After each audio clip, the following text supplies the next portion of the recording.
ਸਤਿ ਸ੍ਰੀ ਅਕਾਲ ਜੀ ਸਾਰਿਆਂ ਨੂੰ। ਸਾਰੇ ਪੰਜਾਬੀਓ, ਤੁਹਾਨੂੰ ਇਹ ਵੀਡੀਓ ਦਿਖਾਉਣੀ ਸੀ। ਤੁਸੀਂ ਸਾਰੇ ਪੁੱਛਦੇ ਆ ਨਾ ਕਿ ਜੇ ਕਰੋਨਾ ਦੀ ਵੈਕਸੀਨ ਸੇਫ ਨਹੀਂ ਹੈ ਤਾਂ ਡਾਕਟਰ ਕਿਉਂ ਨਹੀਂ ਦੱਸ ਰਹੇ ਸਾਨੂੰ। ਦੇਖੋ ਡਾਕਟਰ ਕਿਉਂ ਨਹੀਂ ਦੱਸ ਰਹੇ ਨਾ, ਤਾਜ਼ੀ ਖਬਰ ਤੁਹਾਨੂੰ ਦਿਖਾਣਾ ਕੈਨੇਡਾ ਤੋਂ। ਜਿਸ ਡਾਕਟਰ ਨੇ ਇਹ ਗੱਲ ਦੱਸੀ ਕਿ ਵੈਕਸੀਨ ਲੈਣ ਦੇ ਨਾਲ ਪ੍ਰੋਬਲਮ ਆਂਦੀ ਹੈ, ਉਹਨੂੰ ਲਾਇਸੈਂਸ ਸਸਪੈਂਡ ਕਰ ਦਿੱਤਾ ਗਿਆ। ਦੇਖ ਲਓ ਤੁਹਾਡੇ ਸਾਹਮਣੇ ਹੈ, ਲਾਇਸੈਂਸ ਉਹਦਾ ਸਸਪੈਂਡ ਹੋ ਗਿਆ। ਹੁਣ ਇਹ ਸਸਪੈਂਡ ਕਿਉਂ ਹੋਇਆ? क्योंकि इस डॉक्टर ने कहा सीगा कि कोविड दी वैक्सीन सेफ नहीं है और ये सस्पेंशन यदि हुई है 5 जनवरी ਨੂੰ। तो 5 जनवरी ਨੂੰ ਇਹਨੂੰ ਸਸਪੈਂਡ ਕਰ ਦਿੱਤਾ ਗਿਆ। क्यों? क्योंकि इसने देखो की गल की, these are life shortening injections. Everyone who got shot after shot of this COVID shot is shortening their life with each and every injection. ਉਹ ਕਹਿ ਰਿਹਾ ਜਿੰਨੀ ਡੋਜ਼ਾਂ ਵੱਧ ਲਗਾਓਗੇ, ਇੱਕ ਡੋਜ਼ ਲਗਾਉਣ ਦੇ ਨਾਲ ਤੁਹਾਡੀ ਉਮਰ ਥੋੜੀ ਘਟ ਰਹੀ ਹੈ, ਇੱਕ ਹੋਰ ਲਗਾਓਗੇ ਹੋਰ ਉਮਰ ਘਟ ਰਹੀ ਹੈ, ਬੂਸਟਰ ਲਗਾਓਗੇ ਹੋਰ ਘਟ ਰਹੀ ਹੈ। ਤੇ ਉਹ ਕਹਿ ਰਿਹਾ ਹੈ ਕਿ ਕੁਝ people, some people die within 2 weeks, 3 weeks, they have a rapid internal event that ends their life extremely quickly. ਕੁਝ ਲੋਕ ਤਾਂ ਵੈਕਸੀਨ ਲੈਣ ਤੇ 2 ਹਫ਼ਤੇ 3 ਹਫ਼ਤੇ ਵਿੱਚ ਵੀ ਉੱਪਰ ਪਹੁੰਚ ਗਏ। ਇਹ ਡਾਕਟਰ ਕਹਿ ਰਿਹਾ ਹੈ, ਔਰ ਇਹ ਡਾਕਟਰ ਜਿਹੜਾ ਕੈਨੇਡਾ ਵਿੱਚ ਆਟਵਾ ਵਿੱਚ ਐਮਰਜੈਂਸੀ ਡਿਪਾਰਟਮੈਂਟ ਵਿੱਚ ਕੰਮ ਕਰਦਾ ਸੀਗਾ। ਠੀਕ ਹੈ, ਇਹ ਡਾਕਟਰ ਕਹਿ ਰਿਹਾ ਕੈਨੇਡਾ ਦਾ ਲਾਇਸੈਂਸਡ, ਜਿਹਦਾ ਲਾਇਸੈਂਸ ਉਹਨੂੰ ਉਡਾਤਾ ਹੈ। तो ਇਸੇ ਕਾਰਨ ਕਰਕੇ, ਕਿਉਂਕਿ ਜਿਹੜਾ ਡਾਕਟਰ ਸ਼ੁਰੂ ਤੋਂ ਹੀ ਸੱਚ ਬੋਲਦੇ ਆ ਰਹੇ ਨੇ ਨਾ, ਜਿਹੜੇ ਵੀ ਡਾਕਟਰ ਪਿਛਲੇ 3 ਸਾਲਾਂ ਵਿੱਚ, ਉਹਨਾਂ ਦੇ ਜਾਂ ਤਾਂ ਲਾਇਸੈਂਸ ਸਸਪੈਂਡ ਹੋ ਗਏ, ਜਾਂ ਉਹਨਾਂ ਦਾ YouTube ਚੈਨਲ ਉੜ ਗਿਆ, ਉਹਨਾਂ ਦੀ ਵੈਬਸਾਈਟਾਂ ਤੇ ਅਟੈਕ ਹੋਏ, ਉਹਨਾਂ ਨੂੰ ਪਰਸਨਲੀ ਅਟੈਕ ਕੀਤਾ ਗਿਆ, ਉਹਨੂੰ ਮੈਡੀਕਲ ਬੋਰਡ ਨੇ ਥ੍ਰੈਟਨ ਕੀਤਾ। ਇਸ ਕਰਕੇ ਜ਼ਿਆਦਾ ਡਾਕਟਰਸ ਨੇ ਇਹ ਡਰ ਕੇ ਚੁੱਪ ਬੈਠੇ ਨੇ, ਤੁਹਾਨੂੰ ਦੱਸ ਨਹੀਂ ਰਹੇ। ਲੇਕਿਨ ਅਸੀਂ ਤੁਹਾਨੂੰ ਪਿਛਲੇ 3 ਸਾਲਾਂ ਤੋਂ ਦੱਸ ਰਿਹਾ, ਮੈਂ 3 ਸਾਲਾਂ ਤੋਂ ਦੱਸ ਰਿਹਾ, ਵੈਕਸੀਨ ਲੈਣ ਦੇ ਨਾਲ ਤੁਹਾਨੂੰ ਬਿਮਾਰੀਆਂ ਹੋ ਸਕਦੀਆਂ ਨੇ, ਹਾਰਟ ਦੀ ਪ੍ਰੋਬਲਮਸ ਹੋ ਸਕਦੀਆਂ ਨੇ। ਕਦ ਤੋਂ ਮੈਂ ਦੱਸ ਰਿਹਾ ਸੀਗਾ, ਅੱਜ ਦੇਖੋ ਪ੍ਰੂਫ ਹੋ ਗਿਆ ਨਾ, ਲੋਕਾਂ ਦੀ ਅਚਾਨਕ ਮੌਤ ਹੋਣੀ ਲੱਗ ਪਈ ਹੈ। ਸੋ ਇਸ ਕਰਕੇ ਪਹਿਲਾਂ ਤੋਂ ਹੀ ਸਮਝਦਾਰ ਬਣ ਕੇ ਸਹੀ ਡਿਸੀਜਨ ਲੈਣੀ ਚਾਹੀਦੀ ਹੈ। ਫਿਰ ਦੇਖੋ ਇਹ ਡਾਕਟਰ ਕੀ ਕਹਿੰਦਾ ਹੈ, he said taking repeated injections provokes immune deficiency, ਯਾਨੀ ਕਿ ਇੰਜੈਕਸ਼ਨ ਲੈਣ ਦੇ ਨਾਲ ਤੁਹਾਡੀ ਇਮਿਊਨਿਟੀ ਵੱਧਦੀ ਨਹੀਂ ਹੈ, ਇਮਿਊਨਿਟੀ ਘਟ ਜਾਂਦੀ ਹੈ, ਔਰ ਉਹਦੇ ਨਾਲ ਤੁਸੀਂ ਹੋਰ ਵੀ ਕੋਵਿਡ ਹੋਣ ਦੇ ਚਾਂਸ ਤੁਹਾਡੇ ਵੱਧ ਜਾਂਦੇ ਨੇ। ਔਰ ਇਸ ਤੋਂ ਇਲਾਵਾ ਮਾਇਓਕਾਰਡਾਈਟਿਸ ਦੇ ਨਾਲ ਡੈਥ ਹੋ ਸਕਦੀ ਹੈ। ਤੁਸੀਂ ਜਾਣਦੇ ਹੀ ਹੋ ਕਾਫੀ ਲੋਕਾਂ ਦੀ ਅਚਾਨਕ ਦਿਲ ਤੋਂ ਡੈਥ ਹੋ ਰਹੀ ਹੈ। ਕਿਉਂ ਹੋ ਰਹੀ ਹੈ? ਮਾਇਓਕਾਰਡਾਈਟਿਸ, ਉਹਨਾਂ ਦੇ ਹਾਰਟ ਦੀ ਮਸਲਸ ਦੇ ਵਿੱਚ ਘਾਵ ਬਣ ਰਹੇ ਨੇ ਅੰਦਰੋਂ, ਉਹਨਾਂ ਨੂੰ ਪਤਾ ਨਹੀਂ ਚੱਲ ਰਿਹਾ।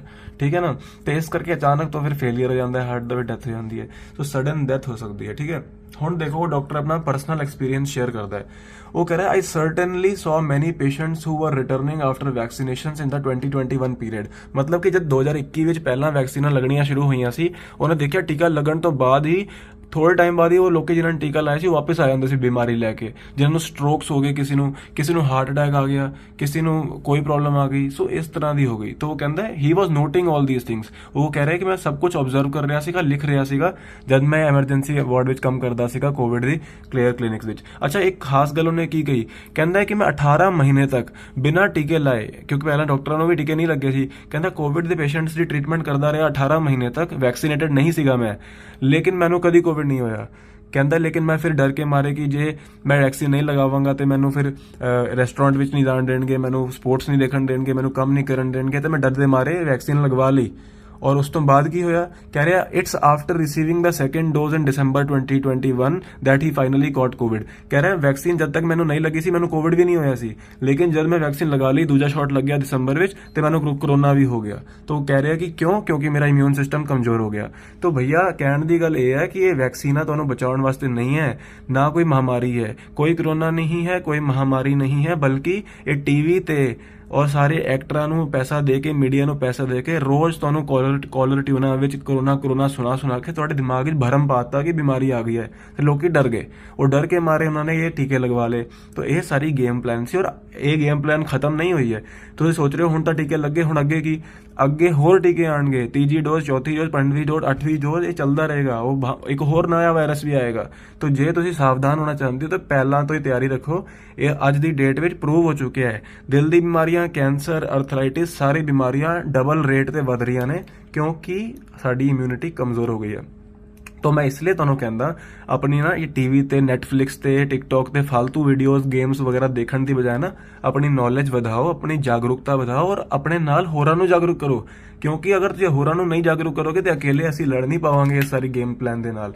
सो कहने का मतलब ਹੁਣ मैं ਇਹ ਤੁਹਾਡੇ ਤੱਕ ਇਨਫੋਰਮੇਸ਼ਨ ਪਹੁੰਚਾਉਣ ਵਾਸਤੇ ਇਹ ਬੁੱਕ ਲਿਖੀ ਸੀ, ਵੈਕਸੀਨ ਕ੍ਰਾਈਮ ਰਿਪੋਰਟ। ਇਸ ਬੁੱਕ ਵਿੱਚ ਬੱਚਿਆਂ ਨੂੰ ਪੈਦਾ ਹੋਣ ਤੋਂ ਲੈ ਕੇ ਵੱਡੇ ਹੋਣ ਤੱਕ ਜਿੰਨੇ ਟੀਕੇ ਲਾਏ ਜਾਂਦੇ ਨੇ ਔਰ ਕਰੋਨਾ ਟੀਕਾ ਸਾਰਿਆਂ ਦੀ ਪੋਲ ਖੋਲੀ ਹੈ। ਇਹ ਬੁੱਕ ਸਾਰਿਆਂ ਨੂੰ ਪੜ੍ਹਨੀ ਚਾਹੀਦੀ ਹੈ ਔਰ ਪੜ੍ਹ ਕੇ ਹੋਰਾਂ ਨੂੰ ਵੀ ਵੰਡਣੀ ਚਾਹੀਦੀ ਹੈ। ਇਸੇ ਤਰ੍ਹਾਂ ਅਗਰ ਮੰਨ ਲਓ ਕੋਈ ਤੁਹਾਨੂੰ ਵਾਇਰਸ ਆ ਜਾਂਦਾ ਹੈ, ਕੋਈ ਖਾਂਸੀ ਜ਼ੁਕਾਮ ਬੁਖਾਰ, ਉਹਨੂੰ ਘਰ ਵਿੱਚ ਕਿਵੇਂ ਠੀਕ ਕਰਨਾ ਹੈ ਬਿਨਾਂ ਕਿਸੇ ਦਵਾਈ ਤੋਂ, ਬਿਨਾਂ ਕਿਸੇ ਟੀਕੇ ਤੋਂ, ਉਹ ਇਸ ਪੁਸਤਕ ਵਿੱਚ ਤੁਸੀਂ ਪੜ੍ਹ ਸਕਦੇ ਹੋ। ਔਰ ਜੇ ਤੁਹਾਨੂੰ ਡਾਇਬੀਟੀਜ਼ ਵਗੈरह ਜਾਂ ਕੋਈ ਪ੍ਰੋਬਲਮ ਹੈ ਉਹਨੂੰ ਠੀਕ ਕਰਨਾ ਹੈ ਤਾਂ ਇਹ ਪੁਸਤਕ ਪੜ੍ਹ ਸਕਦੇ ਹੋ। ਤਾਂ ਮੈਂ ਕਹਿ ਰਿਹਾ ਆਪਣਾ ਡਾਕਟਰ ਆਪ ਬਣੋ, ਖੁਦ ਘਰ ਵਿੱਚ ਆਪਣੀ ਨੌਲੇਜ ਲਓ ਤਾਂ ਕਿ ਤੁਹਾਨੂੰ ਭੱਜ ਕੇ ਐਮਰਜੈਂਸੀ ਵਿੱਚ ਪੈਨਿਕ ਕਰਕੇ ਇੱਧਰ ਉੱਧਰ ਭੱਜਣਾ ਨਾ ਪਵੇ ਔਰ ਟੀਕੇ ਜਾਂ ਕੋਈ ਇਸ ਤਰ੍ਹਾਂ ਦੀ ਅਨਸੇਫ ਮੈਡੀਸਿਨ ਤੁਹਾਨੂੰ ਲੈਣੀ ਨਾ ਪੈਣ। ਸੋ ਆਪਣਾ ਧਿਆਨ ਖੁਦ ਰੱਖੋ। ਇਸ ਵੀਡੀਓ ਨੂੰ ਹੋਰਾਂ ਤੱਕ ਸ਼ੇਅਰ ਕਰੋ ਤਾਂ ਕਿ ਲੋਕਾਂ ਦੀ ਨੌਲੇਜ ਵਧੇ ਔਰ ਇਸ ਤਰ੍ਹਾਂ ਦੇ ਜਿਹੜੇ ਡਾਕਟਰਸ ਨੇ ਨਾ ਇਹਨਾਂ ਨੂੰ ਸਪੋਰਟ ਕਰਿਆ ਕਰੋ ਤਾਂ ਕਿ ਇਹ ਸਹੀ ਗੱਲ ਸਾਨੂੰ ਦੱਸਦੇ ਨੇ। ਇਹਨਾਂ ਦੀ ਹੁਣ ਲਾਇਸੈਂਸ ਸਸਪੈਂਡ ਹੋਇਆ ਹੈ ਤੇ ਤੁਸੀਂ ਗਵਰਨਮੈਂਟ ਨੂੰ ਕਹੋ ਕਿ ਕਿਉਂ ਸਸਪੈਂਡ ਕੀਤਾ। ਇਹਨਾਂ ਨੂੰ ਈਮੇਲ ਭੇਜੋ, ਜਿਹੜਾ ਕੈਨੇਡੀਅਨ ਬੋਰਡ ਹੈਗਾ ਮੈਡੀਕਲ ਬੋਰਡ, ਉਹਨਾਂ ਨੂੰ ਈਮੇਲ ਭੇਜੋ ਕਿ ਬਈ ਇਹ ਡਾਕਟਰ ਸਾਡੇ ਭਲੇ ਵਾਸਤੇ ਕੰਮ ਕਰ ਰਿਹਾ ਹੈ, ਕਿਉਂ ਇਹਨੂੰ ਤੁਸੀਂ ਸਸਪੈਂਡ ਕੀਤਾ।